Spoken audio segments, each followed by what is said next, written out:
来关心风台山道之看扫，伊行的速度真慢，影响咱台湾的时间嘛又真长。气象署是安算讲，伫今仔日中昼左右，风台中心有可能会伫高雄登陆。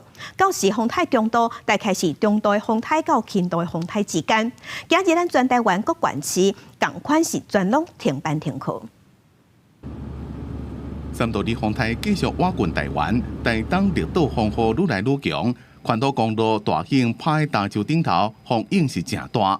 气象署讲，中度风台三道里行的速度真慢，影响时间行久长。即马重心伫咧高雄西南西方，为了继续减弱，可能伫中昼左右登陆。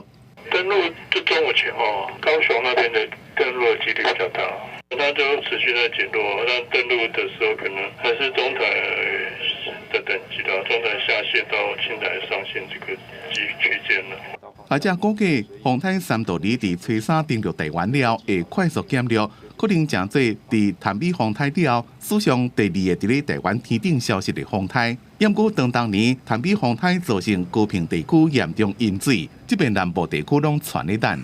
那当然比较确定是有引发一些西南气流的这个公办效应。今天这个个案由于是中度台风，所以它应该会比当年的这个台美台风还来得剧烈，所以那个西南部的地区的民众要小心。三道里风台带来强降雨，造成台东几条溪水涨起来，避南过溪水已经挖近警戒线，当地警察伫咧罗雅乡乱山大桥两边采交通牌有封锁线，实施有警性封桥。屏东县吹离连续第二天放风台假，行损连了风雨愈来愈大。路边的餐厅、饮料店拢因为风台假，再加上风雨愈来愈大无开，有开的无几间，生意也无好。这粒风台行这么慢，业者是真头疼。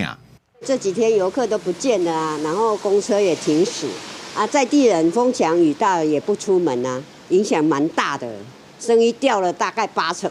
风台的风波和高雄有一寡所在停电，上严重的林园区北有超过2000户停电，当地有真侪养殖渔业、保干仔业者拢有转发电机设备，目前是也无传出灾情。台电讲，吹离全国8停电的户数是65325户，超过9成都已经修理好，所在的看风雨情形继续抢修。记者综合报道。